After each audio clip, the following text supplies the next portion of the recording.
This is the Acolyte of the Foul Ones from Altar of Gore, and you're listening to the DIEnecology podcast. Do you ever fantasize about being killed? About all the different ways of dying? Is it to awaken the fear of the passing of time? Or is it the failing beat of your own heart? They learned parts of a dismembered female body had been found in a remote corner of San Bernardino County.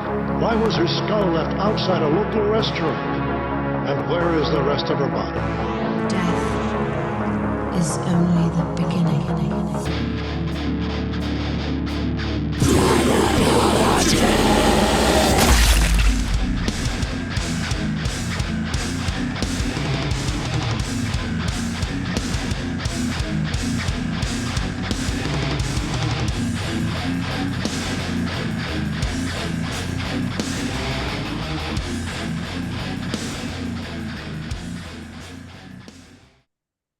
What's up, everybody? Corey Gore Christ, your DIEnecologist, DIEnecology podcast. I'm here with a very special guest today. We have Acolyte of the Foul Ones, right? Is that, you go by that still? For this one, yes. Okay. We'll redo that so it'll sound better. What's up, everybody? Corey Gore Christ, your DIEnecologist, DIEnecology podcast. We have a very special guest today. We have the Acolyte of the Foul Ones of Altar of Gore. Very excited to have you, man. How you doing? Doing well, thanks. How are you? And we're going to talk about Litanies of the Unceasing Agonies. It's on Nameless Grave Records. Love that label. Love Brandon, by the way, who runs the labels. Good guy. So yeah, before we get into the crazy shit with death and all that, we'll talk about the record first. Came out May 17th. Talk a little bit about the record process of it and how you're one-man band guy, you write everything. So talk a little bit about that. Yeah, well, like a lot of the other ones, it was started in isolation, sitting actually in the exact chair I'm sitting in right now, playing my guitar late at night. Yeah. And, at this point, I just have a strong idea of what I want an Altar of Gore song or album to sound like. Sure, yeah. I feel like a common question is like, well, how do you describe this sound? At this point, all I can really say is, well, it sounds like Altar of Gore Yeah. to me. And there's just such an elaborate concept of what that means built into my head. It's kind of difficult for me to describe it, but yeah, I wrote everything and, spent a couple months just tweaking the songs and getting everything the way I wanted it to be. And when I was really happy with everything, I demo stuff out as I go. I program stuff out with the drum machine and record all the guitar parts and bass parts just so I can hear what everything sounds like together.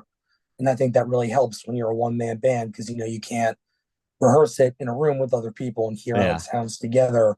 You have to kind of make that happen for yourself. And, when I was a teenager, I started playing guitar before anything else. And obviously, no one in my town when I was like 15 could play blast beats. So using the drum machine to put stuff together has been part of my process since I started, basically.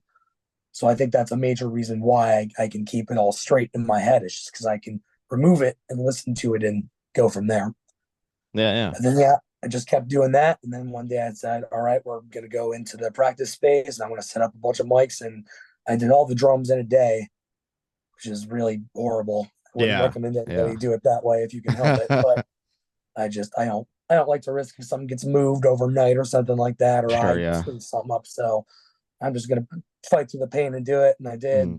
The guitars, thankfully, were a lot more leisurely and mixing was a lot more leisurely. Yeah. But yeah, that's pretty much it. And everything else just kind of fell in place from there. Yeah. And how long did it take you to record everything? Well, again, the drums were all done within a day. And then the guitars I did in one session, I reamped them this time. I don't know if that's still a dirty word or not, but I live 45 minutes away from my practice space, and I like to maximize my time when I'm there. Yeah. So reamping is really good for that because I can sit here until 3 a.m., whatever, getting everything perfect. When I have to get there, it's just done. So I did a couple sessions for that. Bass, same thing. Vocals. So I'd say it probably in all came together over like 2 or 3 months, just spreading everything out. But getting it all mixed took a lot longer just because I was on kind of an erratic schedule with that. Sure. Well, yeah, man, that's intense process, but it sounds, at least enjoyable. You get everything out of your head and you kind of do it your own way and have it all the way, do it yourself is kind of the easier way these days. It's hard to get everybody in one place and just, I'm trying to do a one man thing myself and I have other projects, but, it's nice to just kind of leisurely do something right at your own pace and Yeah. get it done when you want and know that it's the direction you want it to be. Um, I like to collaborate with people and do stuff like that, but it really is nice to just have your own thing too. So, yeah, but Litanies of the Unceasing Agonies. So what, does this have a specific theme to the record? Or is this just kind of, you know, Well, uh, Altar of Gore, all the lyrics are very conceptual. yeah, It's all kind of revolves around this idea. Put it simply, it's about a cult who practices human sacrifice for divination and for other amazing. things, basically. Yeah, And so the first album was supposed to be kind of a general description of everything and yeah, what stuff was. And so Litanies of the Unceasing Agonies is supposed to be, it loosely refers to, I guess, to like their holy book, I yeah. guess you could say. Okay. But it's also like in my mind, it's kind of supposed to be like parables, sort of like lessons that they would Almost teach. like a grimoire almost. Yeah. Yeah, exactly. Something like that. I mean, Cool. again, this is all kind of, I made it very, a point of it from the very beginning to not like, all right, I'm going to, the spooky names for all the gods and like dress up and all this weird stuff. Like, Yeah. I deliberately tried to take a more kind of almost academic viewpoint of it, kind of Yeah, like yeah. it was somebody who studied it and like wrote it all out afterwards just to explain it. Right. And that's just kind of how I chose to approach it.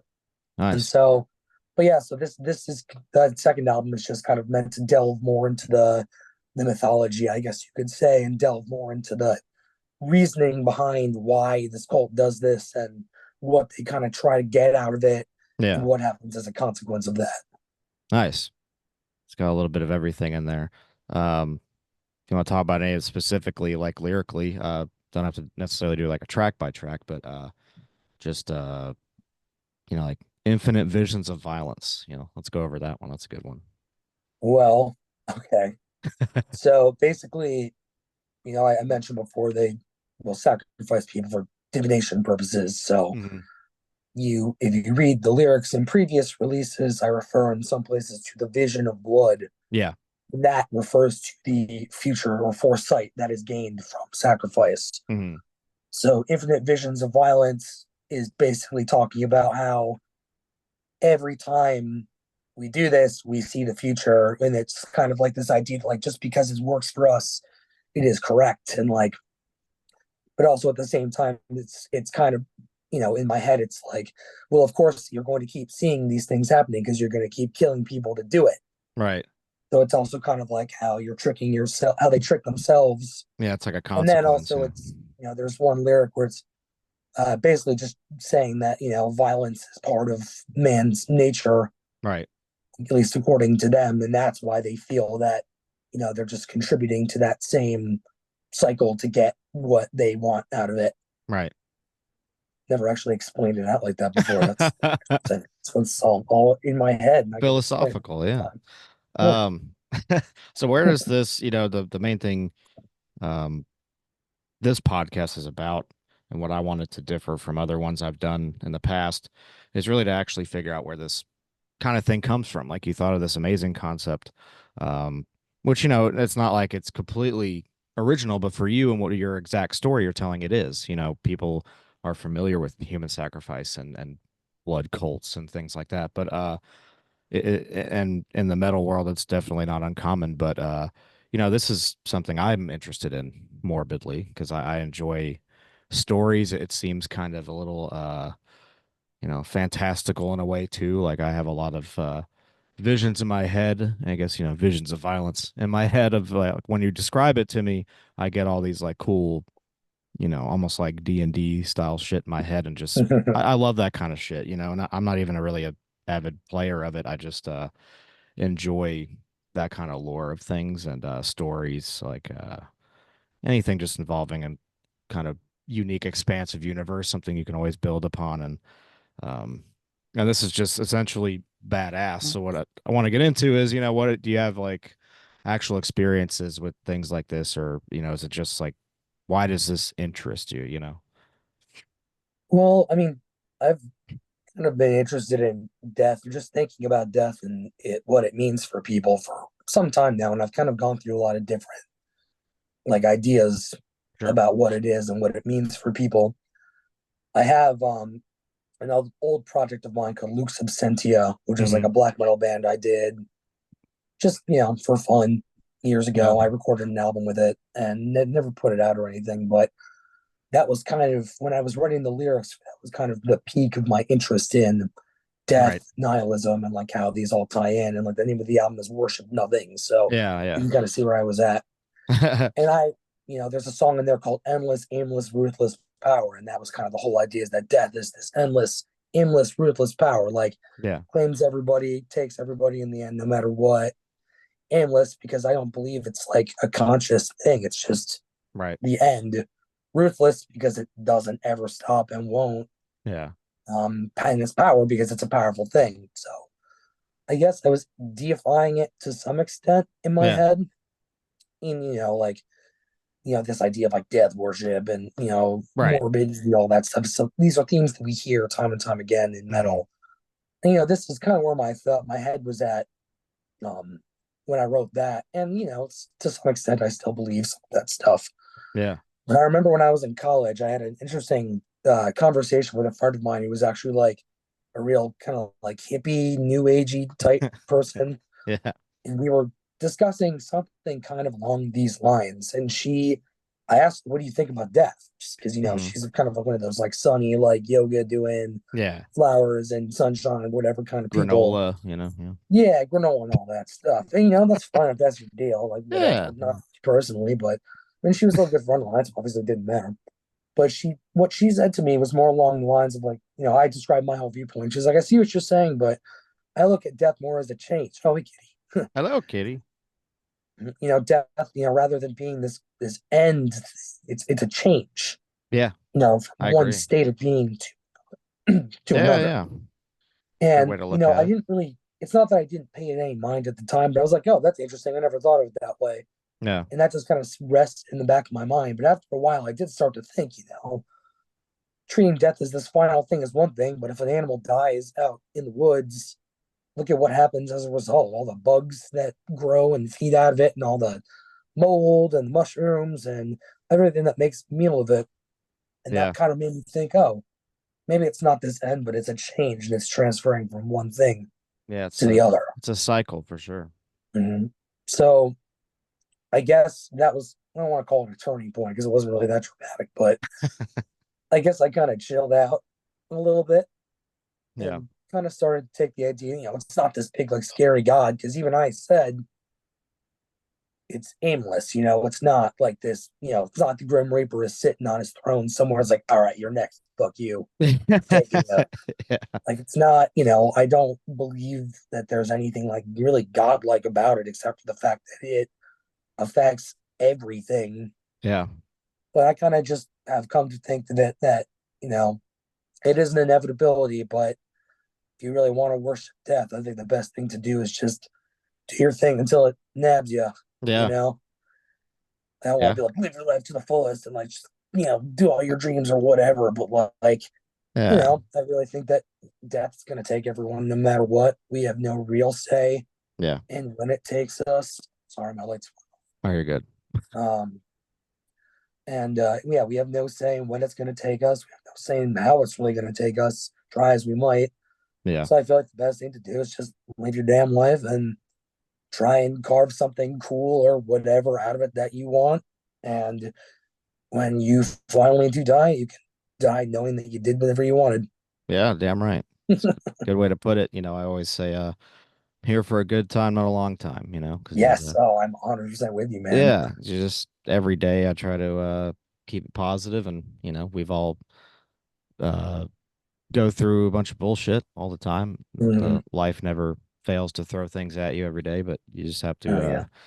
find ways to appreciate it, and I think that embracing death itself and kind of uh turning into an art form, like I tell a lot of guests, it's very positive to do that instead of being afraid of it. It's like, I don't know why, for me, I've always been fascinated by it. You know, I watched horror movies when I was very little, and got into metal when I was pretty young too. And so it was all just, you know, it's always just been weird to me to be like, this is badass, you know, but like it's better than being afraid of it, I guess. I guess it's more of a, you know, a weird defense mechanism, but in a way it's also just, you know, it's how I view it. It's the perspective that we share as metal fans and whatnot, that you know, and metal artists, that we can turn this into just uh an art form and make it sound cool and like fun and exciting and interesting to read about and to perform. So yeah, every time I do an interview, I've been podcasting for years, it's just fascinating how this is like a topic, you know, you can Oh yeah, talk and about it makes openly. sense too, because one of the things that's I think best about metal is it gives us this kind of platform and this space to engage with these really kind of dark and heavy themes Yeah, that otherwise people think you don't want to talk about it, shove it under the rug or whatever. right.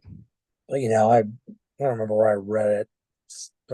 For every beautiful flower, there's at least like a couple dead things in the ground. Yeah, it's true.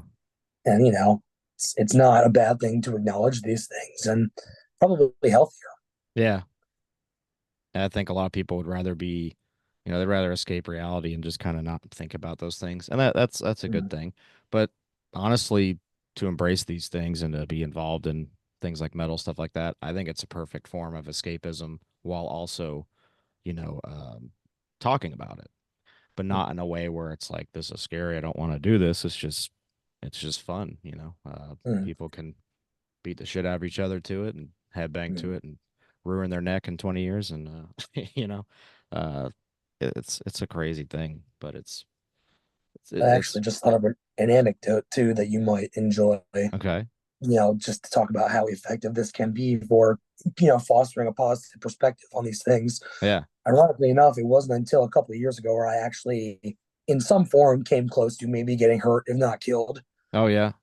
I was my buddy is a farmer, Hmm. and he had a farm stand on his property where I'd go to pick up. We had a CSA share. Yeah. Where you pay up front and you get vegetables every month because Sure. Yeah. it's like 5 minutes away from my house. Really nice deal. Good friend of Yeah. mine Yeah. too. So we were sitting in the farm stand. It was like a garage on the property, and this person drove up in like a big, it was like SUV pickup trucks, like the size of an SUV, Yeah. but it has the bed in the back. Hmm. And they were driving up, and they weren't going that fast. They were going, and I remember sitting there thinking like, like why is that thing still moving? And then a Yeah. very big crunch and blackout, and the next thing I know, I'm on the ground outside of the farm stand.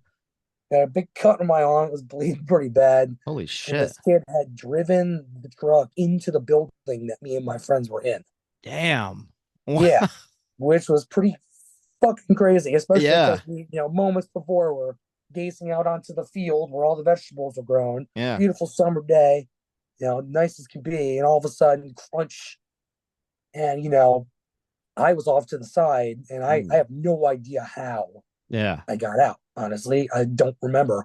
I Yeah. remember seeing it coming, hearing the crunch, and then next thing I'm on the ground outside, bleeding on my arm.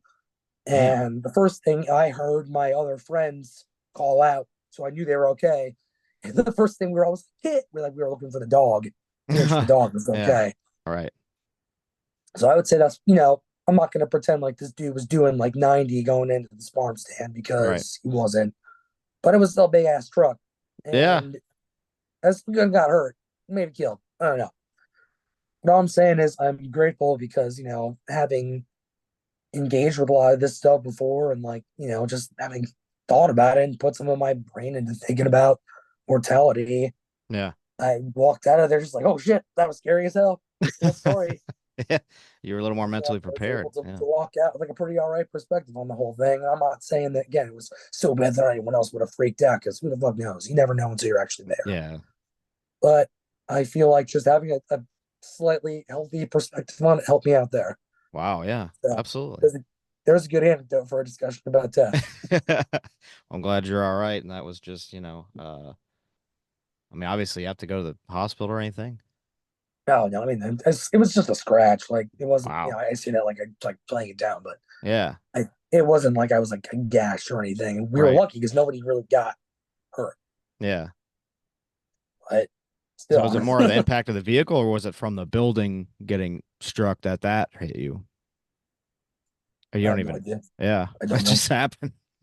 It just Wow. happened. I didn't have the cuts before, and I did after I woke up. So Yeah. I just woke up. I felt like I blinked. I just Yeah. blinked over my eyes, and I was outside.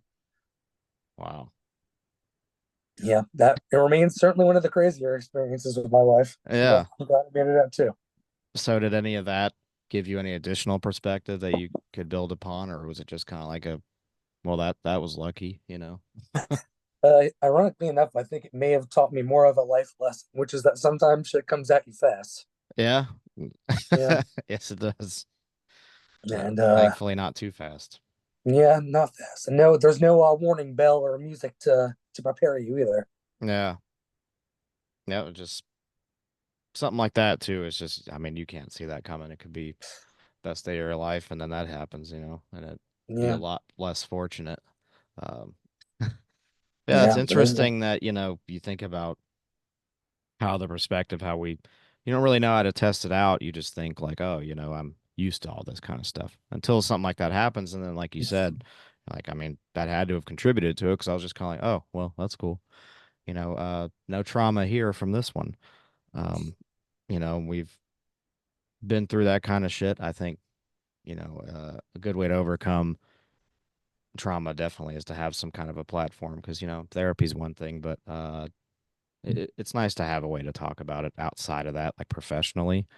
And I think, it's good to have friends to relate to, but even then, like, you have to have something to channel it more and to maybe inspire others to do the same thing. So it's good to have metal around, and it's just interesting when I try to see it from another's perspective. Most of the time they don't even know, like, past Metallica, what the fuck metal is. So it gets a little crazy when you're like, yeah, I'm interviewing Altar of Gore today. And they're like, huh? yeah. So their imagination is just going all over the place. Like, yeah, you're gonna talk to a serial killer in a prison. Okay. It's like, no, he's just chilling in his house, just talking about, you know, like Now, if I cults, had really blood thought this cults. through, I would have strapped myself to a handcart like Anthony Hopkins and Yeah. Hannibal or whatever it Yeah, was. yeah, yeah. Really would have sold the whole thing. Like, hello, But Clarice. Yeah. yeah. Well, I'm home. I'm home alone. Unfortunately, I couldn't make that work. I'm sitting here all day, weight strapped in. My God, when is it gonna be 7 o'clock? Uh, but yeah, I feel like that's what a lot of people think, and that's kind of cool, to be honest. Um, but we're just like normal people, Well, Um, it's that's why it's funny to me when I hear a lot. Not to like seem like change the subject, but when a lot of people talk about it's like, oh, you shouldn't gatekeep metal and you can't do yeah, this, you can't do that. I'm just like, metal gatekeeps itself. Like, it's the most gatekeeping music there is. yeah. Well, it's not even that. It's just it's there for anyone to enjoy. Yes, but Yeah, there's like a to put it in today's whatever, you got to pass the vibe check. yeah, You got to be like, I can yeah, tolerate like, all right, yep, this guy's singing about the devil, like massacring a field full of angels and like showing a very cross up Jesus' ass. Like, yeah, if you can pass that, yeah, you're good. yep. That's fine. And there's so But many like subgenres and all this kind of shit. I mean, you can find a place anywhere in it. Like, there really is for everybody if you know, yeah, pick one, pick a genre, pick a yeah. subgenre, and if That's what I'm saying. It's there for anyone to get into, but it's not for everyone. Just because no, it's not going to appeal to everyone. yeah, and that's okay. It's always been that way. Yeah. Even in the early '80s with all those bands like Venom and Celtic Frost, and they were there to fucking piss people off and to shock people and to make a difference and just to talk about Satan and shit. So like, people loved it. A lot of people didn't, and Yeah. we can Well, still it's funny talk to about it, think too. you know. Well, it's Like, funny to think back then too. How revolutionary it was for Venom to have the Baphomet on the album cover. yeah, It's tame by today's standards. right. You're looking at any gore grind record that's like Baby Time. Like in context, that Yeah. Pentagon was pretty scary. So you have, like, bands like Regurgitate, Mortal Decay, and Lividity. I mean, look at their album covers. You're just like, damn, when did this? Yeah. When did we get to this? We're not even there now. Like it was just you don't really see it a lot anymore, but it's pretty. There's some intense shit, and to describe that stuff to people, I'm like, I don't know. People just like being fucking over the top, gross, and I don't know where the rest of it comes from, and a lot of horror people. It usually involves killing, brutalizing young women. That happens. I'm not for that in real life, but it's part of the uh Yeah. the death metal scenes. At least not now. I don't think as much. I think that's kind of died off. It's changing. I think Yeah, people are more conscious, being a little more equal opportunity with exactly. who is Yeah, who is theoretically being brutalized in a song, yeah. which is probably not a bad. I Like know I it's not said, bad. it comes from like a true crime perspective and just like, slasher style horror themes. But yeah, like you said, I think now it's more people would rather tell more stories than just kind of retread on like old Cannibal Corpse shit, Mm. which I love, don't get me wrong, it's fun. But it's a little cheesy at this point. But Yeah, I think it's definitely good that it's dying off. I mean, again, if yeah. anything, you want to get back to what we were talking about before about death being this kind of egalitarian force. Yeah. I mean, it's not just young women that get killed; it's a lot of people. I mean, Yeah. a lot of young women do get killed, probably disproportionately in many situations. But Absolutely. that's a different conversation, obviously. Yeah. But but so yeah, I think it's probably better that we're moving maybe away from that and maybe towards a little bit more equal opportunity Yeah. theoretical murder or So I think whatever. more and more women are liking death metal and just the genre. Not that they haven't before, but I think it's definitely increased, and that's probably part of it because it's like, if they're showing women getting brutalized on album covers the whole time, kind of don't seem like it's for me. And then, they Yeah, clean it up a little bit, which, like I said, I'm all for whatever form of expression you want to do, but I think it does help to kind of add a little more flavor to the genre than just you know, another Friday 13th sequel, if you will. You know what I mean? yeah, Give us something new or at least fresh take, like yeah. We've you know, like we've Altar of done that. We Gore. can, yeah, we've done that. We can do something else now. Yeah, talk about blood cults and their rituals and their Oh yeah, consequences for their actions. That's cool as shit. It's 100% can assure you that the guys in this theoretical cult will kill anybody. They're just down to do it. They're all about it. it's all about perspective. And but yeah, dude. Well, they get they get a lot out of it too. But Yeah, right. anyway. A lot of power. But yeah, anything else going on? You have any shows coming up? I know you got announced Maryland Death Fest next year. That's awesome. Uh, That's the next big one for Altar of Gore, which I am insanely excited about, especially yeah, considering the next round of bands they just announced. yeah, Wormed is going to be there. yeah. I can't believe it. I love that band so much. I No, can't wait I to think mosh in the 13th dimension and yeah, see a space worm open up over the pit or something. yeah, It's going to be incredible. yeah. I don't think I've seen Wormed yet, so that's gonna be fun. I haven't either. Yeah, But yeah, aside from that, the only other show I'm playing this year is Siege Columns playing Mass Destruction Fest in Atlanta oh fuck yeah, in November, which I'm looking forward to. nice. Going south in the fall is always smart. Yeah, Eat some biscuits and gravy or something. damn right. Yeah, yeah. Atlanta's That's usually in my spot because I live in Tennessee, so usually we don't get a lot of metal shows. Usually Atlanta gets everything, so that's usually where I travel, about 3 hours, and it's a lot hotter down there in the deep yeah. south. So We got a it's lot not. of respect for people in the south, in the middle of the country. Yeah, When we played Texas a couple years ago, I had guys kind of, oh yeah, we drove like 10 hours from New Orleans to see you. I'm like, you did what? yeah, People cry. I live in Jersey. People cry about driving 2 hours to New York City on a Tuesday night. And to be fair, you do sit in traffic for that most of that time, but yeah, still, these guys are driving 12 hours to go see a metal show in Texas from New Orleans. Like, forget about it. yeah. Man. Absolutely insane. And then playing in Mexico and having people come up to me and say, "Oh, we flew from Colombia to see you." It's crazy. Or when we went to Czechia, the guy told me it took like a 12-hour bus ride from Poland. Damn.